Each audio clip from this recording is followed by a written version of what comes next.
E a gente começa daqui, do município de Candeias, distrito de Caboto, para contar a história desse belíssimo casarão, o Museu Vanderlei Pinto.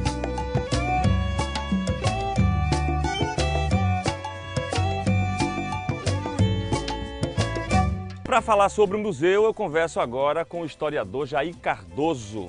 Ele é de Candeias, mas viaja o mundo aí em busca de histórias. Tudo bom, Jair? Tudo bem, Jackson. Prazer estar aqui com você. Prazer também, enorme. Esse livro também é seu, você é autor de alguns livros, hein? Com certeza. Vou adivinhar, é para mim? É seu, com certeza. Que maravilha. Histórias da Terra do Petróleo. A história desse museu deve estar também ligada à sua infância, né? É, exatamente. Na verdade, nós temos aqui, Jackson, mais de 450 anos de história. Estamos em uma das áreas que se constituem primórdios da colonização portuguesa no Brasil. Veja que estamos à frente da Baía de Todos os Santos, esse mar belíssimo.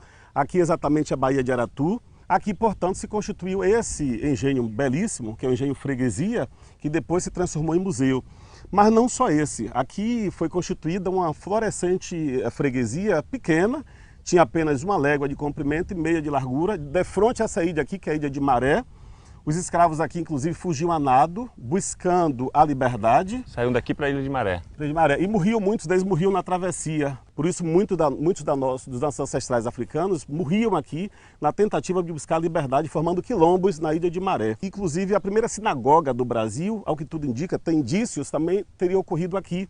A Santa Inquisição baixou aqui em 1591, foi a primeira visitação do Santo Ofício às terras do Brasil. Suspeita de que aqui tinha hábitos judaicos, que esse engenho que está aqui testemunhou a tudo, né? E que, portanto, para nós representa muito para o município de Candeias e para o Recôncavo como um todo.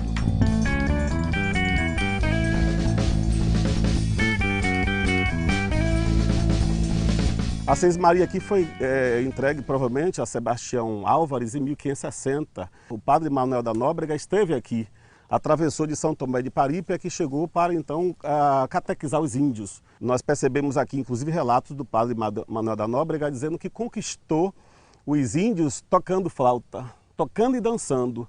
Era a forma com que os índios jovens e crianças conseguissem ter simpatia por eles. Os idosos é que ficaram desconfiados. Inclusive, alguns idosos diziam, crianças não vão, pode ser o canto da morte. De fato, as tribos foram dizimadas. Aqui no Recôncavo nós tínhamos 47 tribos tupinambás, todas dizimadas. Outra coisa interessante citar aqui é a ligação dos primeiros portugueses que chegam com os índios. Um deles tinha 4 mulheres indígenas, outros 5.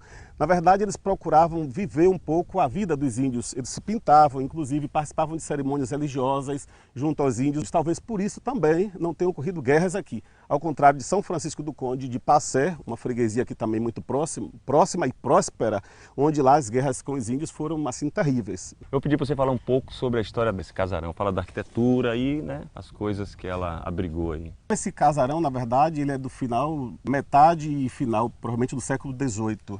Vejam que é um belo exemplar da arquitetura colonial. É o único no Brasil que tem a capela acoplada à Casa Grande e pertencia ao barão, depois conde de Passé. O sino ali, bem embaixo, ao alcance das mãos de qualquer pessoa, era para, por exemplo, proclamar o finado, alguém que faleceu, alguma vitória bonita, chamar os escravizados para o trabalho. Então, aquele sino ali servia para muitas coisas, né? E veja você que ali tem inclusive uma treliça em cima que separava os donos do engenho que iam participar das cerimônias religiosas dos demais visitantes da igreja. Eles iam diretamente para a Casa Grande, era uma forma de segregar, de separá-los dos demais.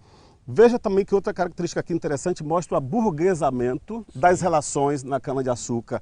Olha como a Casa Grande, por exemplo, está distante da fábrica do açúcar. Por causa do ruído das fornalhas, aquelas ruínas ali era a antiga casa da fábrica do açúcar. Provavelmente a senzala era logo atrás. Aqui também foi palco de conflitos com os holandeses. Os ingleses estiveram aqui no final do século XVI, mas não pilhou esse engenho.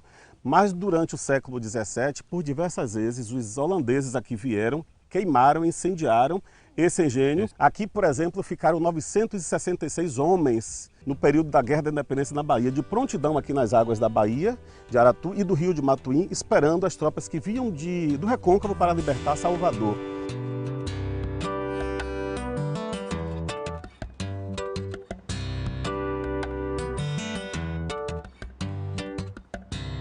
O que é que você espera disso aqui, assim?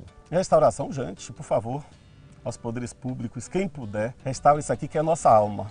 Isso aqui para nós representa tudo. A história dos nossos ancestrais que passaram por aqui. A nossa história atual, nós nos vemos a partir do espelho da história, sem ela nós não temos alma.